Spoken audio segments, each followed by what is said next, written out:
This is Jim Sal from Sal Cues. Today I am going to install a ferrule on a cue. It's going to be a low deflection ferrule, and by that what I mean is it's going to be probably half the size of a normal ferrule, maybe about 5 millimeters instead of 10. It's just the low deflection part of it is that it reduces the weight on the front end of the cue. Real simple, not real complicated. Then we're going to pause it and let the adhesive set and actually cure for 30 minutes. And then we'll come back and we're going to machine the ferrule down to the size, and then we're going to install a tip. So let's get over to the lathe. I'll direct the camera. I am also the cameraman, so bear with me.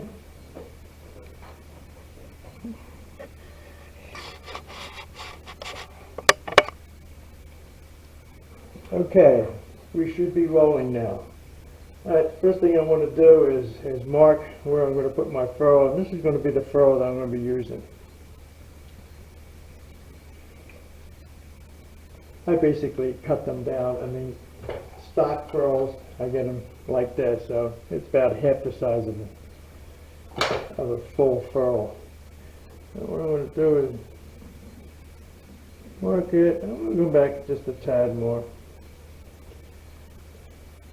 And line up the lathe.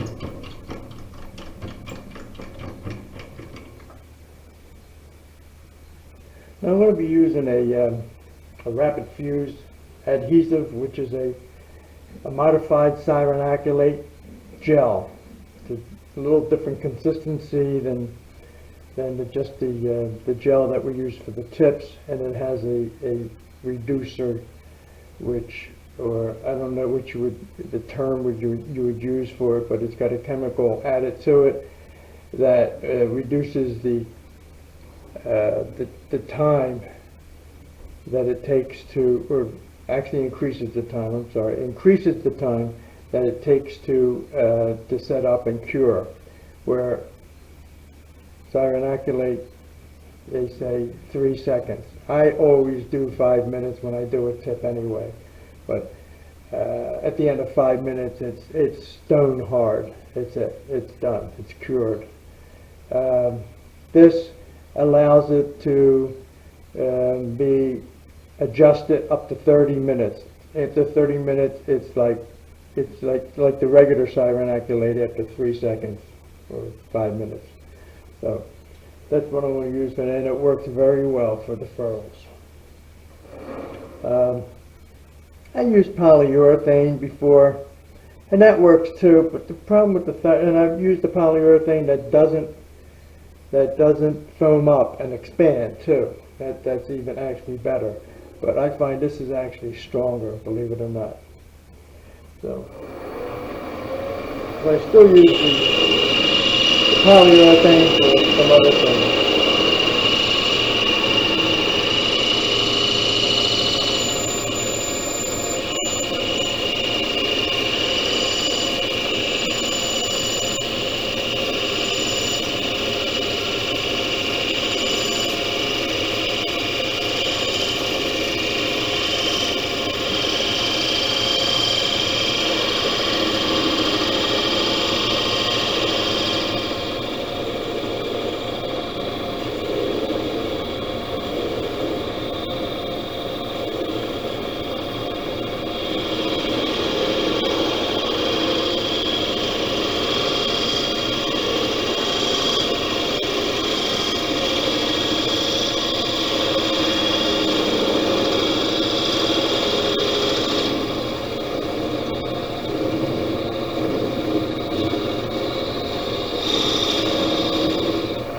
And now that it's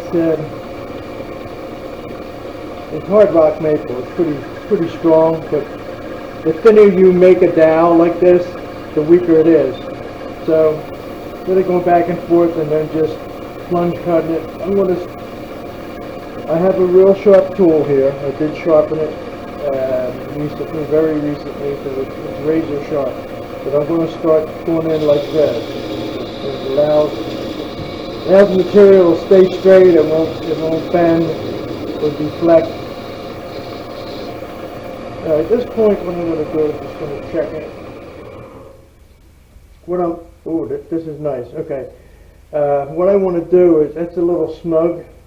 Actually, got to go all the way back. But that's almost good. You want a little bit of space for the adhesive to get in there. Not too much, but you want a little bit. If you make it too tight, if it's actually real snug, you'll have to get a utility knife or blade and make channels. And I've done that too. It's one versus the other.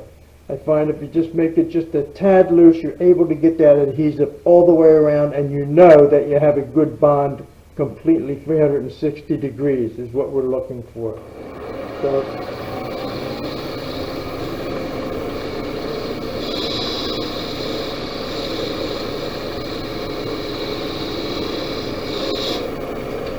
here we got here.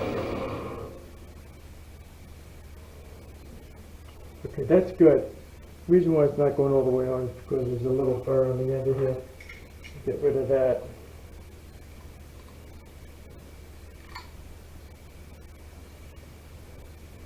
There you go. Alright, what to do? It's perfect. There's no play in there, but yet it slides on there, and that adhesive is enough to bond it. Now what we're going to do here is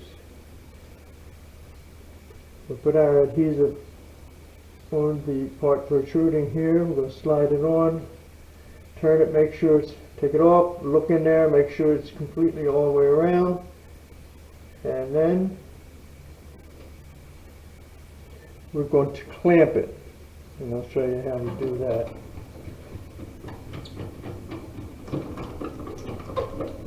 First thing I want to do is get a protector for my lathe. Just I always do this when any kind of adhesive I have, just in case.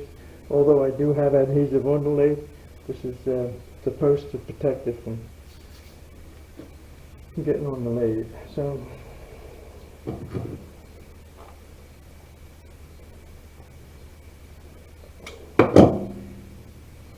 this is the rapid fuse that I use, made by DAP.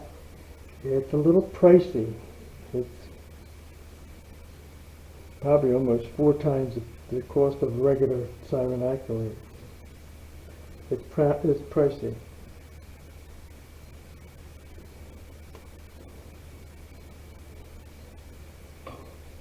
Okay, we're going to put it around. Put it general. I always put it down when you're working with wood and siren acrylate. Wood is very porous. You want to make sure, because it's going to absorb it. It's going to absorb some of it. It looks good. It looks good all the way in there. So we're good to go here. Now what I'm going to do, you don't want to waste any time.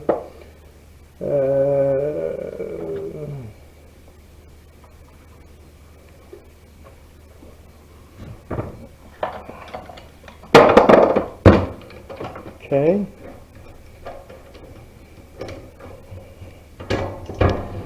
Good. Clamp it.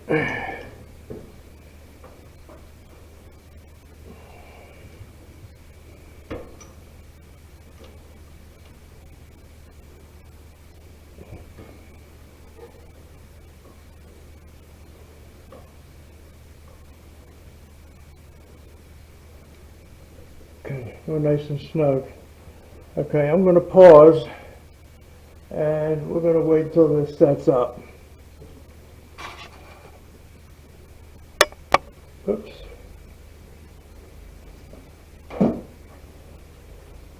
Hi, I'm back. Okay.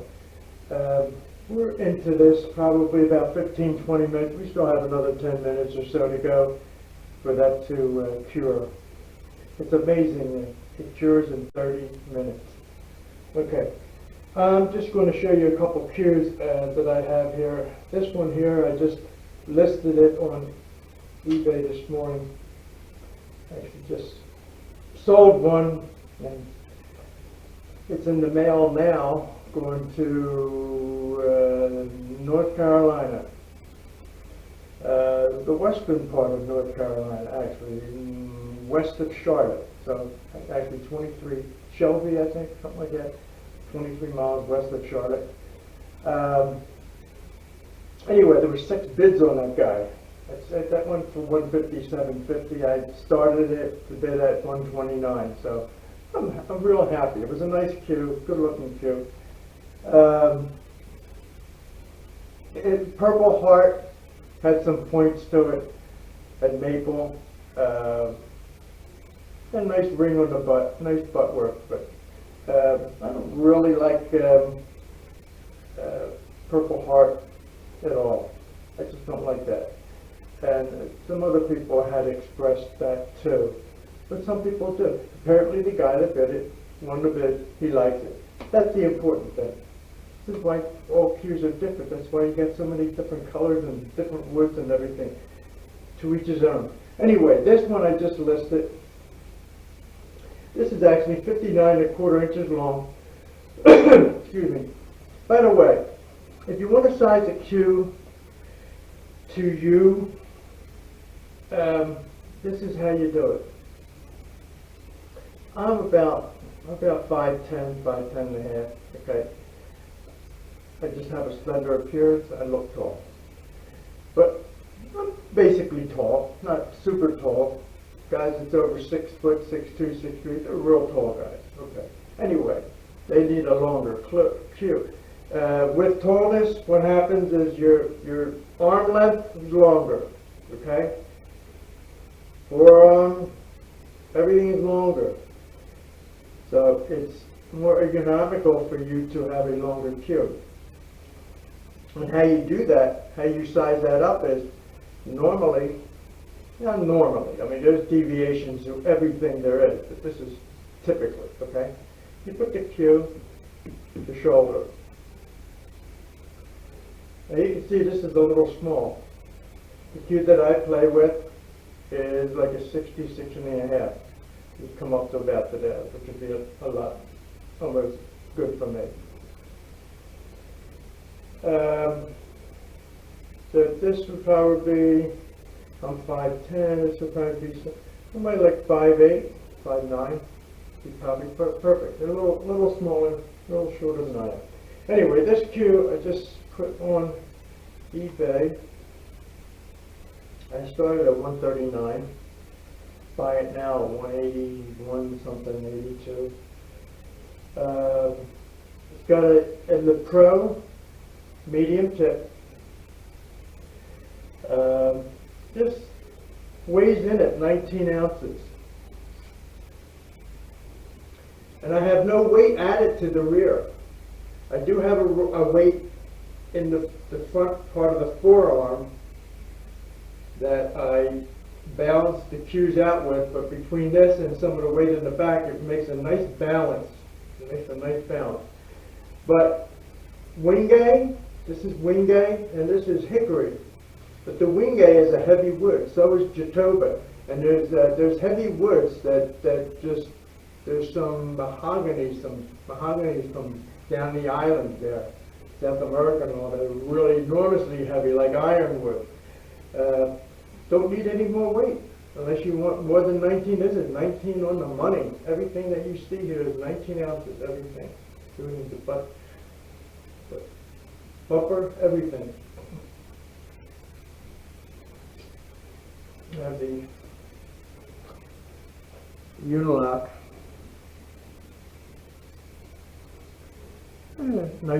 Nice ring work here, if you can see that.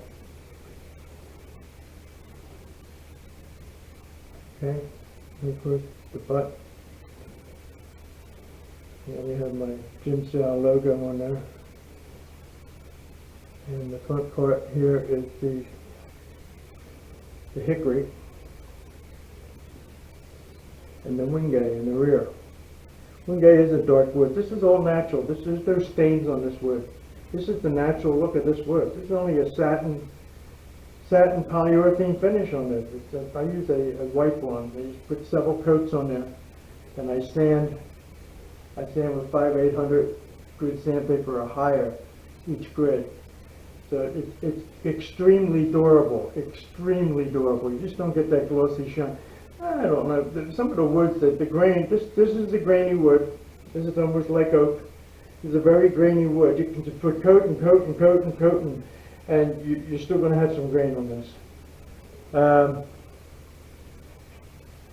And then the ring work, some nice copper, and I believe that's brass. That's brass, yeah. Okay, so that one I just listed, and I list them for 5 days. I list them for any less than 5 days, it costs you more to list. Anyway, here's one that probably going to be putting it on next after that, and I'm not sure what the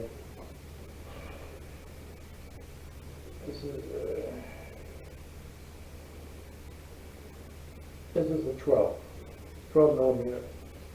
I shoot with a 12 millimeter. I like a 12. I just like a 12. 11.775 is a little narrow. It's hard to tell the difference. I'll shoot with a 12, a 12.3, 12.25.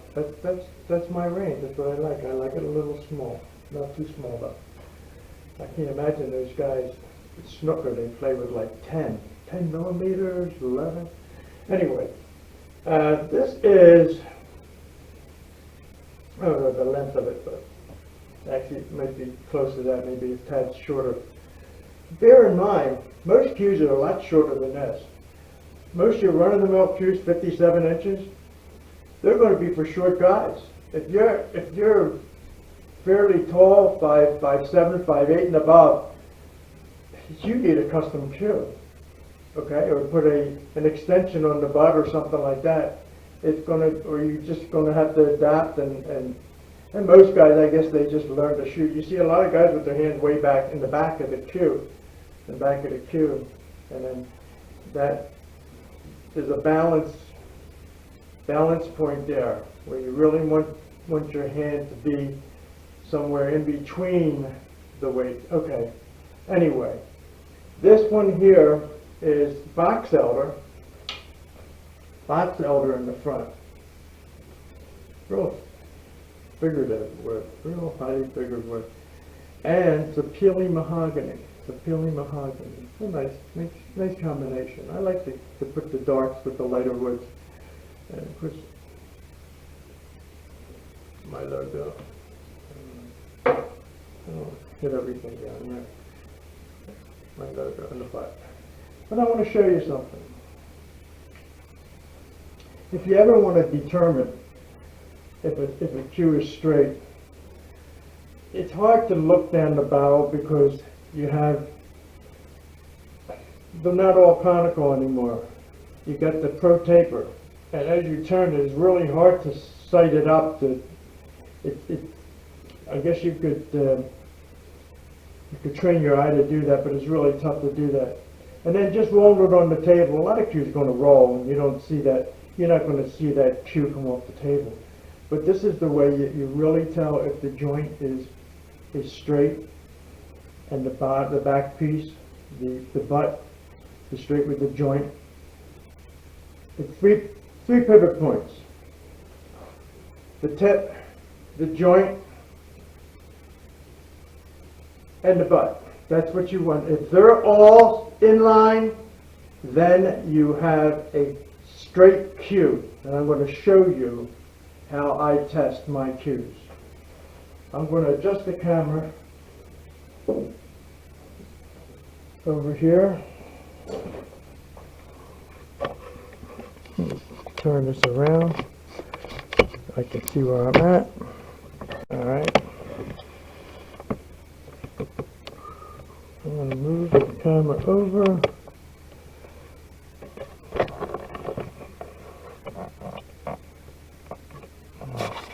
Come back a little bit. All right. Now you can see the whole cue. Now, you could do this on the pool table too. Just put it up against the rail where the cushion are, and on the table, and roll it. Now, I want you to look at the tip. That's where you're going to notice any deviation. And believe it or not, your manufactured cues from your biggest manufacturers, well, we're going to come with a slight deviation. You're not going to see them perfectly straight, okay? Just like a 12.5 millimeter is going to come in at 12.35, 12.37, the same thing. It's still basically straight, but look at this. You see that?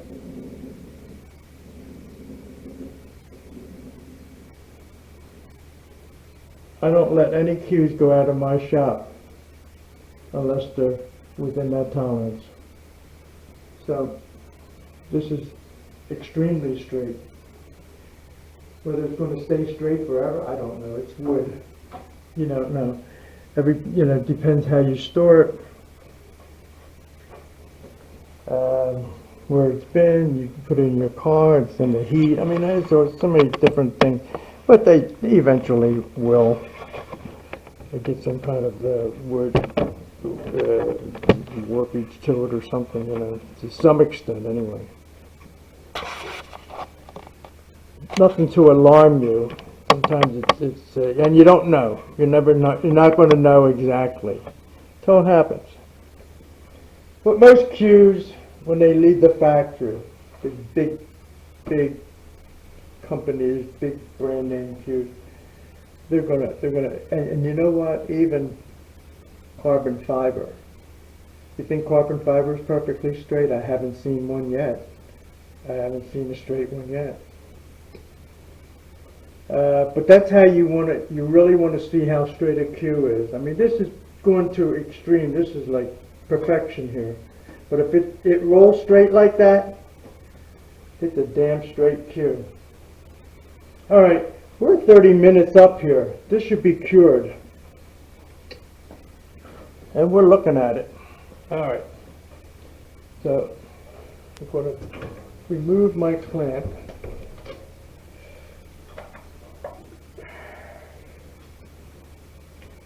Okay. And we're going to machine this down to wherever we want it to be. Most of my cues are 12, 12 and a quarter, 12 and a half, 12 and 3/4, and some 13 or 12.9. Probably most of my cues are probably between 12 and 12.5. That's a good range. I sell most of them like that. I've made some custom ones, 11.75. And some guys want weight, they want 17 ounces. Believe it or not, I have another guy, I just sold the cue. I asked the guy what weight he wanted. And the cue base weight is 17.2 ounces. So I figured, yeah, I can add anything up to 21. Now, guy requested, he says 17, but if you could do 16, well, I can't do 16 because the cue's already 17 too. So I shipped it 17 too. That's close enough. I mean, 0.2 of an ounce, I don't think that's going to matter. That's close enough. All right, let's adjust this a little bit.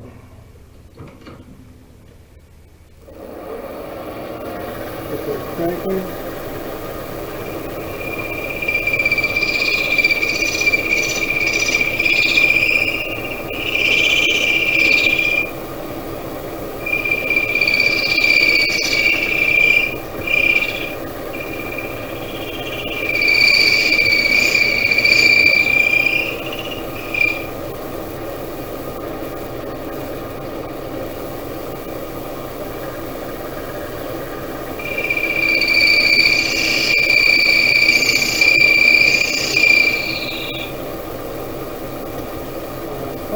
what I have. I'm going to say I'm close to 13 right there.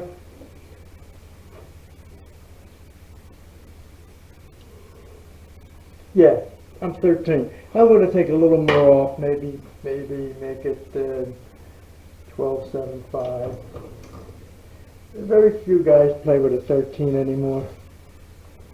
And guys, a lot of guys like their skinnies. There's 11.75, the skinnies, the slims, whatever you want to call it.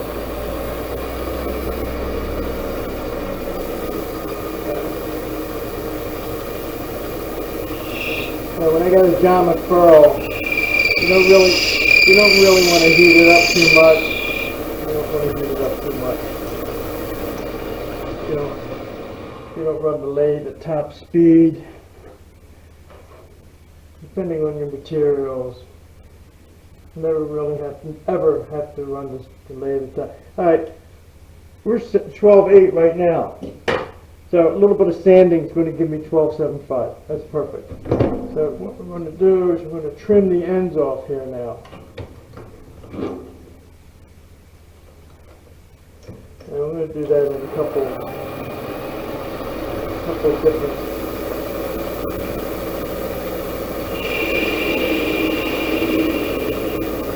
I want my final pass not to have a lot of material to have to remove. A little more accurate.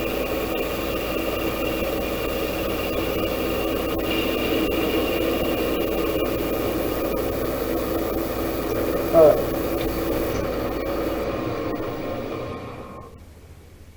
That feels good. Feels very good. All right, here's what I'm going to do now. I got a block.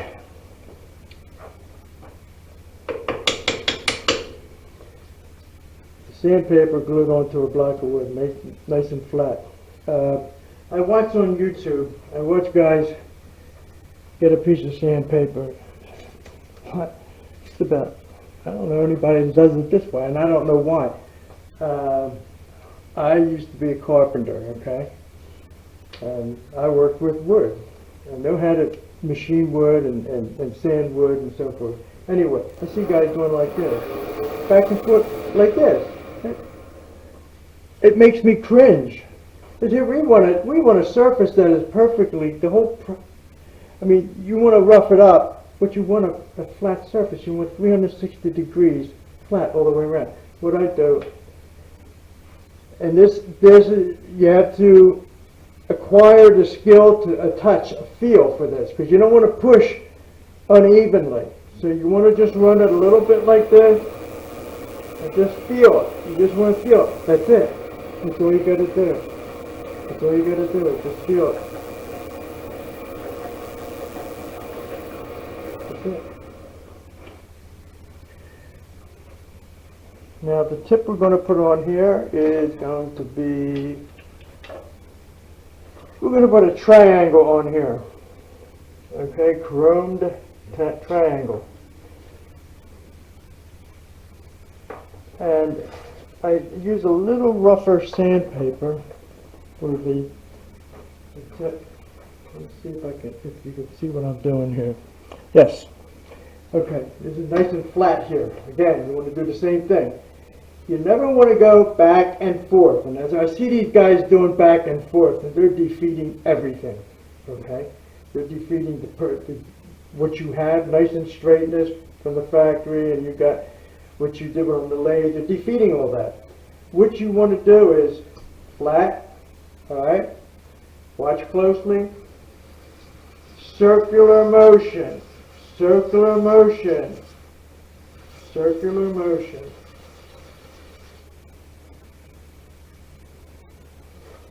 There you have a circular motion.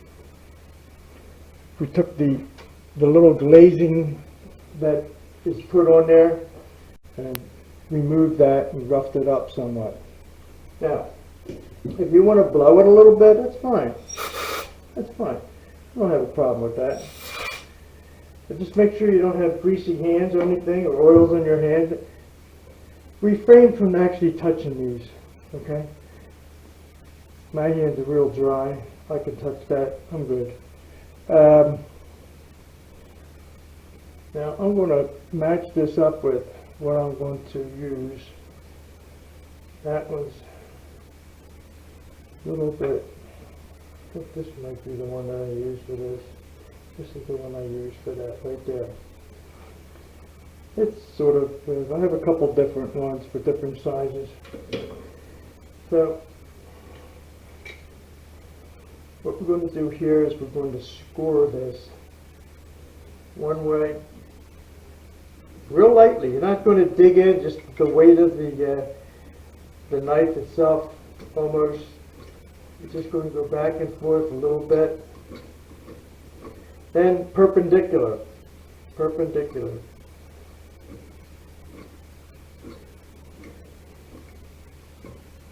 That's it.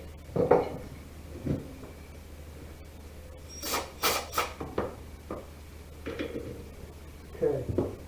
Now at this point, we're going to get ready to put the tip on. I'm going to sand all this after I'm done. I'll sand it with the tip. And it'll be so flush, if you close your eyes, you won't even, it'll look like one, it'll feel like one piece of wood. Alright, so what we're going to do is get this set up here. We're going to put our siren acrylate on here, the gel. I use a super ultra gel control. And I like this one because you can really control it easy. Also got these I use too. These are nice. Which come in 3 separate ones, and siren acrylate does go bad if it sits around long enough. So you don't want any big tubes of this stuff. But that's nice too. I also like the epoxy in the tubes too. Really easy to work with. Really easy to work with. Anyway, okay.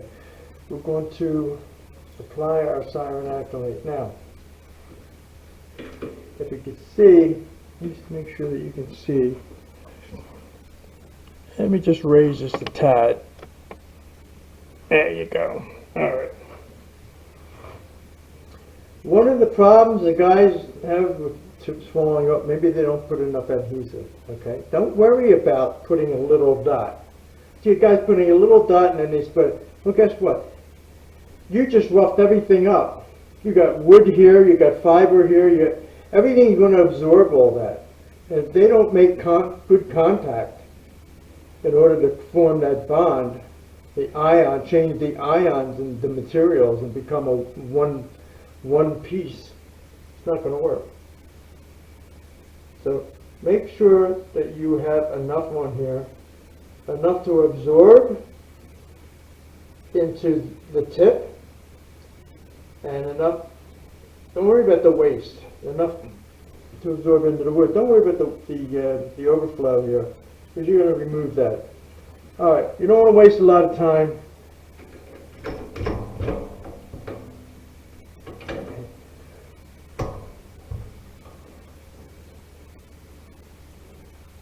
Turn it a little bit and then you're done.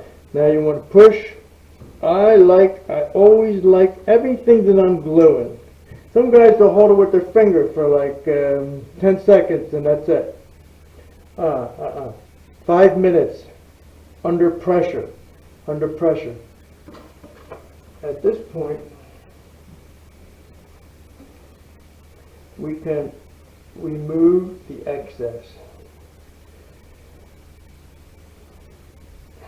And I like the Q-tips. Some guys use cloth. That's fine. Whatever you want to use. Whatever works. I like Q-tip. Right. Again, don't worry about getting any on the ferrule. You're going to wipe that off anyway. And you're going to sand it. What we're going to do.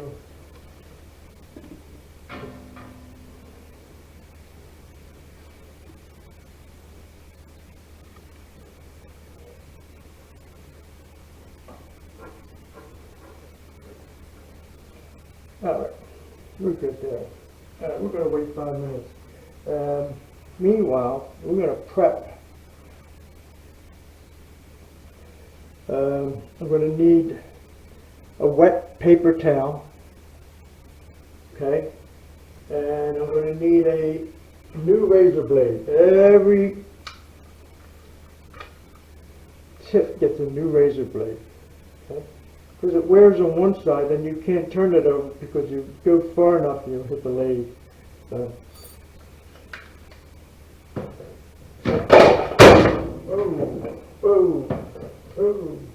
All right. So we have wet paper towel, and we're going to also use the lathe to make our first cuts down to the ferrule. Okay. Once we get it even with the ferrule, then we're going to sand it. We're going to start off with 320. That's what we're going to do. 320 on the maple, the ferrule, everything. And then we're going to move on up to 500, and then we're going to move on up to 800, 6 or 800, or both, and see what we get. Different tips are going to smooth out at different grains of sandpaper. Okay, this is now the Pro. This is the triangle. Triangle and the Pro, they're pretty similar. They're both very, very good tips. They've been timed and tested. Okay, and they're still good tips. It's a one-piece leather. I do put layered leather on some of the tips. I have Aramith and I have some other ones. One of my favorites is Cusol. They're made in China, but it's pigskin, vegetable oil. Just like the Kamuis are made in Japan, but they're made in China the same way, the same type of tip. And I for one, they're $5 tips as opposed to $25 tips. And it doesn't mean that they're a cheap tip. I machine them all the time. Kamui is a really hard tip, and it is a good tip. It's a very hard tip, and you could sense the adhesive is very well done on that and holds together nicely. Because when you're machining a layered tip, you're going into the layers, and when you make a dime curvature, you're going through 3-4 layers. And at the very end of the tip, you only have a layer that big, and maybe 3 or 4 millimeters. And if the glue is not well saturated and well formulated to keep these layers together, they'll pop right off. You'll just keep going back and back and back. Well, the Cusol does not do that. It's just like the Kamui. As far as playability and everything, that's for someone to make that determination. But as far as machining them, installing them, and everything, the Cusol tip, $5 tip, to me, is just as good as the Kamui. And I play with the Cusol tip. I play with the Kamuis. I'm not impressed, to be honest with you. I'm sorry, I'm just not impressed. I like a medium tip, though. I like a medium tip. If you play with a soft tip and you're a heavy hitter and you use it enough, it's going to turn into a medium. It's going to turn into a medium. A lot of guys will change their tip. They use super soft and soft. They'll change their tip every few months if they shoot a lot of pool, because that tip is going to get hard and it's going to change their play a little bit. It is. So there's a lot of facets to this, what we're doing here. But. All right, it's about 5 minutes. Let me wet my paper towel, and we'll be right back.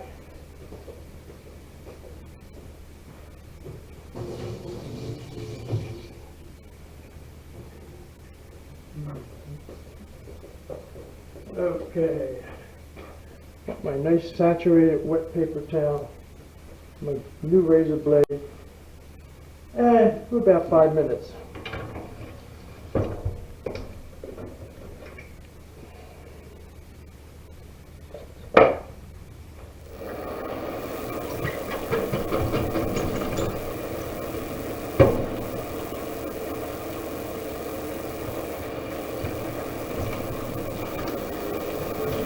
One thing with the solid tips, you don't have to be so concerned with the speed of the lathe, but I don't go any faster than this. If it was a layered tip, I'd probably go back down to something like this. I can go a little faster because you don't want to heat it up. If you heat it up too much, then the heat could affect the adhesive between the layers. And maybe delaminate them, or who knows what you might do with that. So there's pros and cons of the layers as well.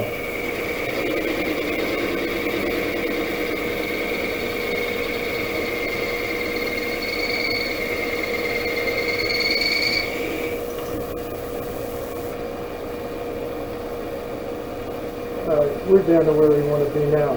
So what we're going to do, I'm just going to sand this a little bit just to get a nice even feel.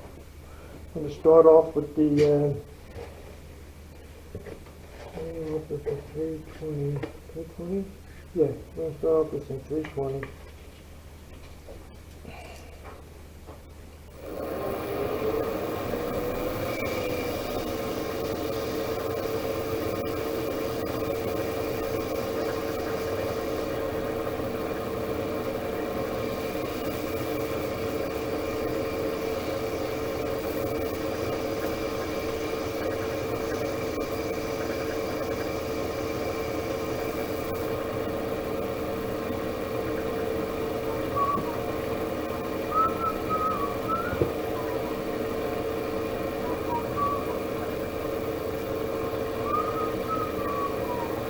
Alright, now we're good.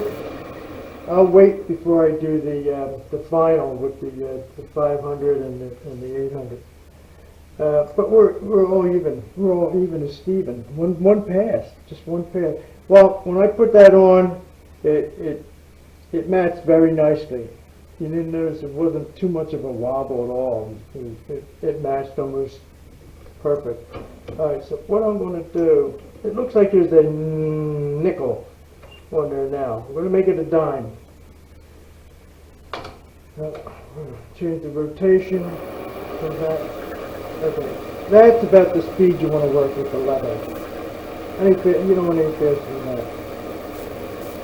So you want to wet it. Not doing much with the sides at all. It's going to be all front.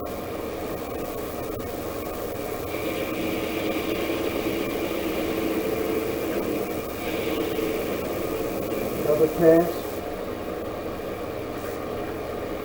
Let's do another pass.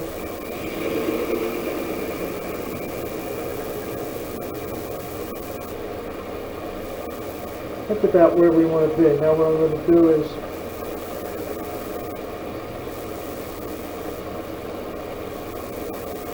I'm going to take the very edge right here. Let me just stop it. By doing this, you create a little ridge right here. Okay, all I'm going to do is take that down. That's all. Just that you don't want to hit a ball and have that ridge hit a ball. You want a smooth surface there.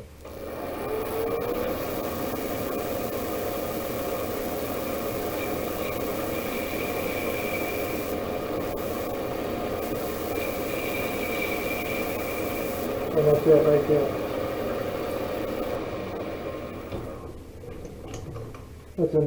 That's about a dime right there. Alright, now we're going to move forward with the 500 and the 800. Where's the 800 at? Okay, that's the 800 now. Alright, we're going to change the direction.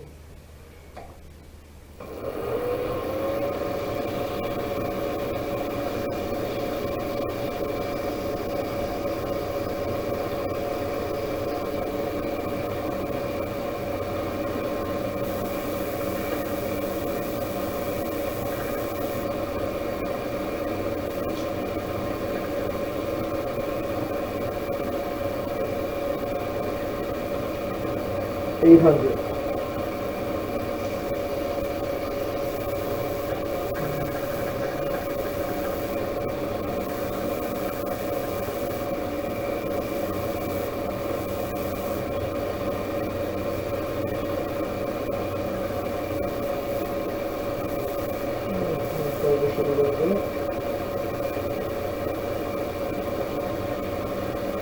right, now, that's our tip right there. You feel this, it just, I can't close my eyes, I can't tell where the ferrule starts and the wood ends. And I can feel when I get to the tip, because I just feel the leather. Anyway, what I like to do as a finish is I like to use mink oil, okay? It helps preserve the leather conditions, keeps the condition. You should do this with your existing cue every once in a while, because your leather dries out, especially on those layers.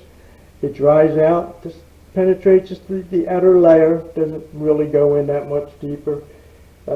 It's not a petroleum product, not a petroleum distillate product, okay? Like butcher's wax. Don't use Vaseline, but patallatum. This is rendered from milk fat. It's also used in the medical profession as well for something. I don't know what they use it for, but it's also used. It's non-toxic. It won't harm the leather. It'll just condition it. So all you need is a little dot.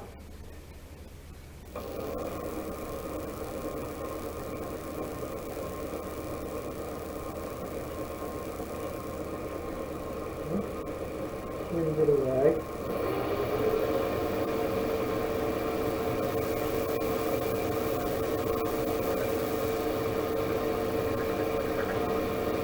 There you have it. There you have it.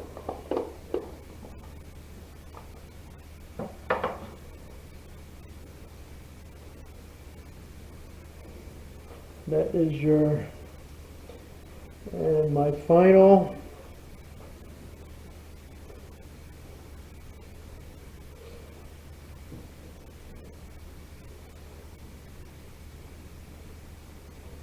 I'm going to say we're down to 12.5. We're down to 12.5. Yep. All right. So let me change the camera here.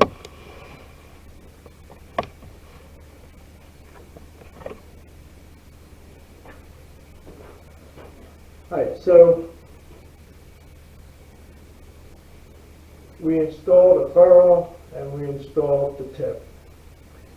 We installed the ferrule, half hour, the tip, another 10 minutes, 15 minutes. Within an hour, we installed the ferrule and the tip, complete.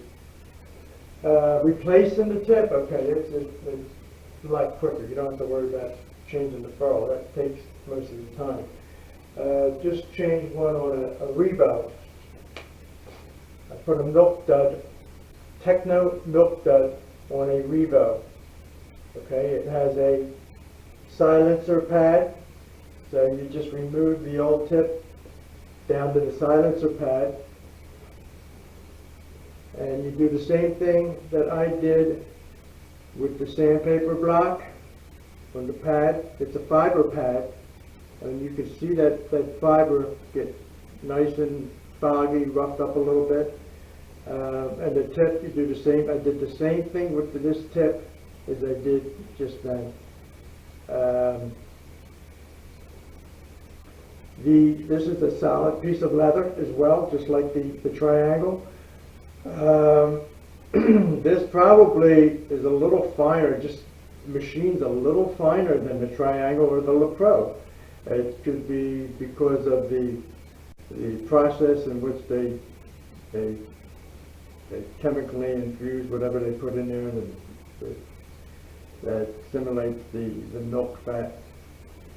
But this was also another nice insulation, got about a dime on there, and it's this is 13 millimeters. So righty, so that was our segment on the tip, and then threw the ferrule in with the tip. So good. So we will be doing another one since I got another camera now. And it took a little while working that out, okay, and I don't want to go through that because that's not what this is all about. Anyway, so much for today, that's it. Arrivederci.